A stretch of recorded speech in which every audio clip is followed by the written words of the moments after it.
Cockroach जनता party के spokes person उर्फ भारत के माइकल जैक्सन विजेता दहिया को तो आप जानते ही है। भूवि समझात जय भीम मेरे आगे सारे जय भीम होना चाहिए क्या जय भीम।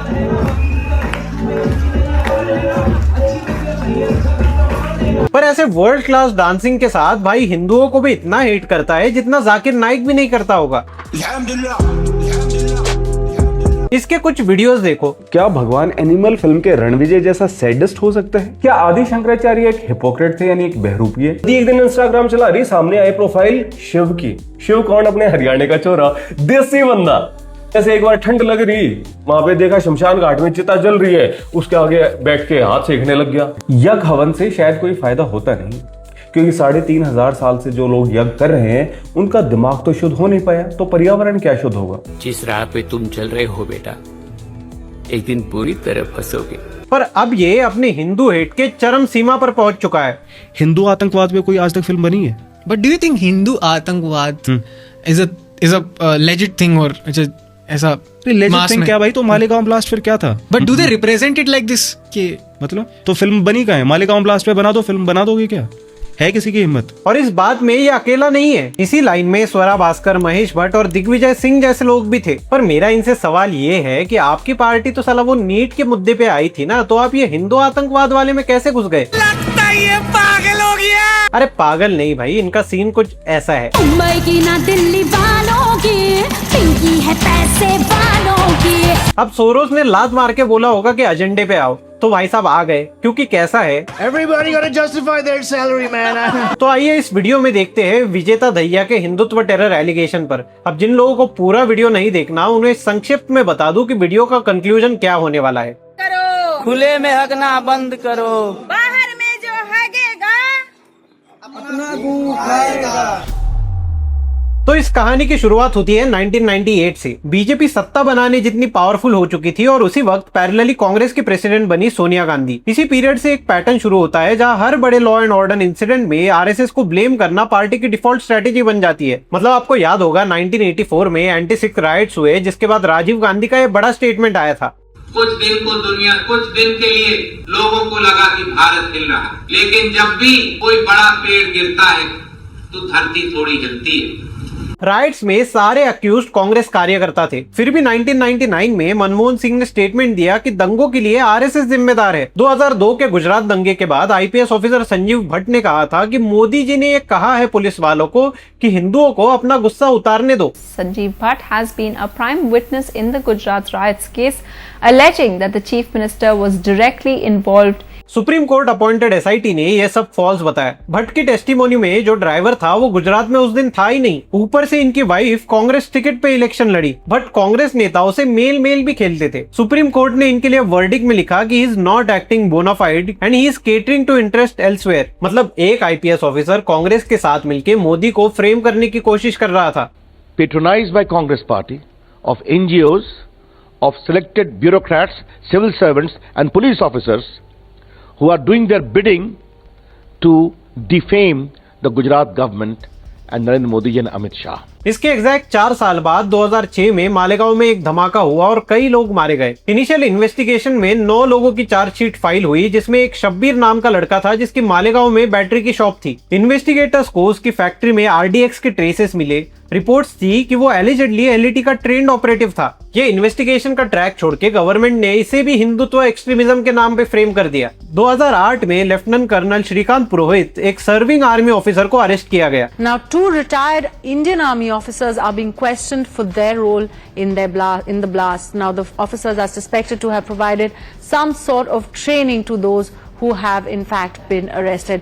रिपोर्ट्स के अकॉर्डिंग पुरोहित ने सिमी जैसे बैंड ऑर्गेनाइजेशन में इन्फिल्ट्रेशन किया। एक ऑपरेशन में वो आईएसआई कैंप के अंदर तक घुस गए थे और जस्ट बॉम्ब फटने से पहले बाहर निकल आए। उन्होंने एक फेक करेंसी नेटवर्क को भी एक्सपोज किया जहां केमिकल्स नासिक के सिक्योरिटी प्रेस से डाइवर्ट हो रहे थे, बट यही उनकी गलती थी। अजय सान्याल ने धुरंधर में कहा था इंटेल की फाइल बना के रख लो, नेशनलिस्ट गवर्नमेंट आएगी तब हम एक्ट कर सकते हैं। बट कर्नल पुरोहित ने सिस्टम को ट्रस्ट किया। वैसे आर्मी में उनकी गो गेटर वाली इमेज थी, बट सरकार का इंटरेस्ट तो देश से ज्यादा 2009 के इलेक्शन में था। उन पर एलिगेशंस लगे कि वो अभिनव भारत के थ्रू RDX सप्लाई कर रहे हैं।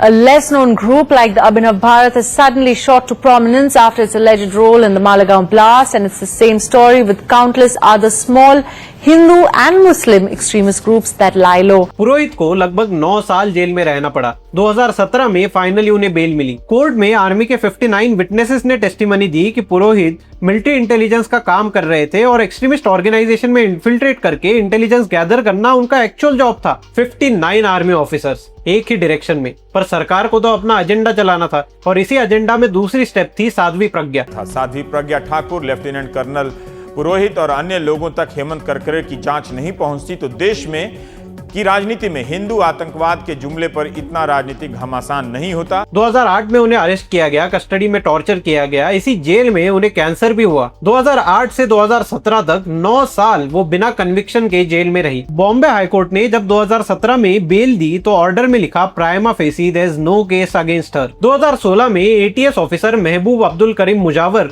एक मुस्लिम जो खुद इन्वेस्टिगेशन का हिस्सा था, उसने कंफर्म किया कि ATS ने RDX प्लान किया था कर्नल पुरोहित और साध्वी प्रज्ञा को फ्रेम करने के लिए। और उन्होंने ये भी कहा कि नैरेटिव बिल्डिंग के लिए स्पेसिफिक ऑर्डर्स थे कि RSS चीफ मोहन भागवत को अरेस्ट किया जाए। आपने कहा कि आपको कहा गया था कि मोहन भागवत को हिरासत में लेना है।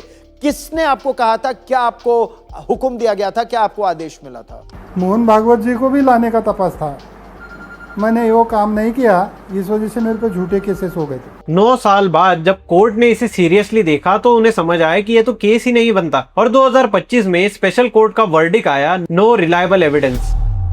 अब मालेगांव इस सैफरन टेरर प्रोजेक्ट में अकेला केस नहीं था। 2007 में समझौता एक्सप्रेस ब्लास्ट हुआ, 68 लोग मारे गए, mostly Pakistani nationals who had come to India. America ने इंटेलिजेंस इनपुट शेयर किए। आरिफ कस्मानी, एक पाकिस्तानी नेशनलिस्ट जो टेरर ऑर्गेनाइजेशन से लिंक्ड है, वो रिस्पॉन्सिबल है। UN सिक्योरिटी काउंसिल ने अभी भी उसे परपिट्रेटर लिस्ट किया हुआ है, पर हमारी इंडियन गवर्नमेंट ने इन्वेस्टिगेशन का रुख बदल दिया हिंदुत्व एक्सट्रीमिज्म की तरफ। 2019 में इन सभी अक्यूज को फाइनली NIA कोर्ट ने एक्विट कर दिया। मक्का मस्जिद ब्लास्ट 2007, US और UN ने पाकिस्तान बेस्ड हुजी और LET को रिस्पॉन्सिबल होल्ड किया। साउथ एशिया टेररिज्म पोर्टल अभी भी पाकिस्तान बेस्ड हुजी को रिस्पॉन्सिबल लिस्ट करता है, पर इंडिया की गवर्नमेंट ने RSS लीडर्स से पूछताछ की, स्वामी आसिमानंद को अरेस्ट किया। 2018 में कोर्ट का इसमें भी वर्डिक आया, नो एविडेंस। अब इसमें आपको एक पैटर्न दिख रहा होगा, 3 अलग ब्लास्ट, 3 अलग सिटीज, 3 अलग इन्वेस्टिगेशंस, लेकिन हर जगह एक चीज कॉमन, पाकिस्तान लिंक्ड ग्रुप को इंटरनेशनल एजेंसीज ब्लेम करती रही।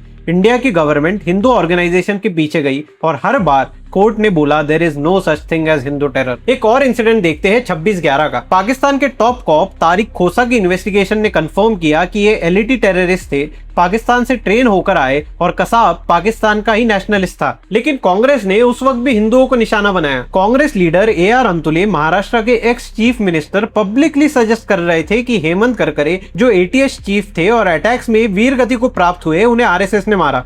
So why then did Minorities Affairs Minister AR Antule raise questions about who killed ATS chief in Mumbai, Hemant Karkare? What exactly was he trying to imply? And why was he deliberately playing into Pakistan's hands? Suspicion, Karkare may not have been killed by the perpetrators of 26/11, but by right-wing Hindu groups who were upset with his handling of the Malegaon blast probe. Digvijay Singh एक book launch कर रहे थे जिसमें Mumbai attacks को RSS conspiracy बताया गया। Journalist अजीज बर्नी भी मोदी और RSS को रिस्पॉन्सिबल ठहरा रहे थे। पड़े हुए हैं, लेकिन उनको कोई राहत नहीं मिल रही, उनको राहत कौन देगा? In this book or nowhere in Mr. Mushrif's book you will see the involvement of the Pakistani terrorists in 26/11. Investigations ने ये कंफर्म किया कि डेविड हेडली ने मुंबई अटैकर्स को हिंदुओं का कलावा बांधा। हैदराबाद के एक कॉलेज से फेक आईडीज दिए गए थे। प्लान था कि सब अटैकर सिक्योरिटी एजेंसीज के हाथों मारे जाते, उनके बॉडी पर हिंदू मार्क्स मिलते और कांग्रेस मशीनरी अपने नैरेटिव के साथ रेडी रहती। अगर ASI तुकाराम उमरे ने अपनी जान देकर कसाब को जिंदा नहीं पकड़ा होता तो आज हम सुन रहे होते कि 26/11 RSS का काम था, पर कसाब जिंदा पकड़ा गया, पाकिस्तानी निकला तो प्लान फेल हो गया। और अब तक तो आपको समझ आ गया होगा कि हिंदुत्व टेरर की कॉन्स्पिरेसी ऐसी कोई हवा में नहीं बनी। ये आइडिया कांग्रेस के चिंतन शिविर से निकला था। सुशील कुमार शिंदे उस वक्त के होम मिनिस्टर ने स्टेज पे खड़े होकर बोला कि बीजेपी और आरएसएस टेररिस्ट कैंप चला रहे हैं। ये भारतीय जनता पार्टी हो या आरएसएस के हो, उनके जो ट्रेनिंग कैंप है वो हिंदू टेररिज्म बढ़ाने का काम देख रहे हैं। अब ये वो होम मिनिस्टर थे जिनके हाथ में सीबीआई थी, एनआईए थी, इंटेलिजेंस ब्यूरो थी। बिना एक एफआईआर के, बिना कोर्ट कन्विक्शन के, बिना किसी प्रूफ के इंडिया के होम मिनिस्टर स्टेज पे खड़े होके एक पॉलिटिकल पार्टी और कल्चरल ऑर्गेनाइजेशन को टेररिस्ट बोल रहे थे। अभी रिसेंटली उन्होंने एडमिट किया कि ये क्लेम फेक था। अब पब्लिक में नहीं, पार्टी में बताया था कि ऐसा ऐसा है बोल के आतंकवाद हो रहा है, और उसके बाद हमने कभी नहीं बोला है। इसके बाद पी चिदम्बरम के होम मिनिस्ट्री एरा में saffron terror phrase official government language का हिस्सा बन गया और दिग्विजय सिंह, वही इंसान जो ओसामा बिन लादेन को ओसामा जी बोलते थे, वो एग्रेसिवली ये नैरेटिव पुश कर रहे थे। ये कोई फ्रिंज एलिमेंट्स नहीं थे, ये कांग्रेस की टॉप लीडरशिप थी। स्टेट पावर यूज करके एक नैरेटिव बनाया जा रहा था और उस नैरेटिव की कॉस्ट हम हिंदू भोग रहे थे। अब तिल चट्टे के ओरिजिनल सवाल पे आते हैं, why no movie on Malegaon blast. भाई मैं भी कुछ सवाल पूछता हूँ। 1993 बॉम्बे ब्लास्ट के लिए कितने लोगों ने जिहाद को जिम्मेदार ठहराया? गोधरा ट्रेन बर्निंग 2002 सब ओपन शट केस होने के बावजूद 24 साल लग गए मूवी बनने में। कश्मीरी पंडित जेनोसाइड 1990 लाखों लोग अपने ही घर से भगा दिए गए, डॉक्यूमेंटेड एट्रोसिटीज। फिर भी 30 साल बाद कश्मीर फाइल्स बनी और स्वरा भास्कर जैसे लोगों ने इसे भी प्रोपेगेंडा, डिवाइसिव, डेंजरस सिनेमा कहना शुरू कर दिया। वही स्वरा भास्कर जिन्होंने हिंदुत्व टेरर का ट्वीट ओपनली और प्राउडली पोस्ट किया था। 2025 में मालेगांव एक्विटल के बाद स्वरा का कोई क्लैरिफिकेशन ट्वीट नहीं आया। धुरंधर ने इंडियन काउंटर टेररिज्म पे प्राउडली पॉजिटिव स्टोरी बनाई, मल्टीपल इस्लामिक कंट्रीज में बैन हो गई। विजेता जैसे लोग ने उस वक्त भी ध्रुव राठी के स्क्रिप्ट लिख लिख के यह नैरेटिव बनाया कि धुरंधर एक प्रोपेगेंडा मूवी है। पर यही जमाना है, जो सच दिखाता है उसे शांत किया जाता है और जो कोर्ट एक्विटेड केस को हिंदुत्व टेरर बोलता है उसे इंटेलेक्चुअल कहा जाता है। ये सिलेक्टिव नहीं है तो और क्या है। हिंदुत्व टेरर फ्रेज यूज करना इंटेलेक्चुअली ब्रेव नहीं था, ये बस पॉलिटिकली कन्वीनियंट था। ये एक फ्रेज था जिससे main stream Congress leadership, sitting home minister और पार्टी प्रेसिडेंट ने पुश किया, जिसे बॉलीवुड सेलिब्रिटीज ने ट्वीट किया और जिसे मीडिया में नॉर्मलाइज किया गया। ये तिल चट्टे अभी फिर से वही करने की कोशिश कर रहे हैं और ये हमारा काम है उन्हें एक्सपोज करना। तो ये था आज का वीडियो गाइस। अगर आपको पसंद आया होगा तो लाइक, शेयर और सब्सक्राइब जरूर करना। अगर आप इस विजेता दहिया को एक्सपोज करना चाहते हैं तो वीडियो को हाइप कर देना। मिलते हैं आपसे अगले वीडियो में, तब तक के लिए जय जय श्री राम।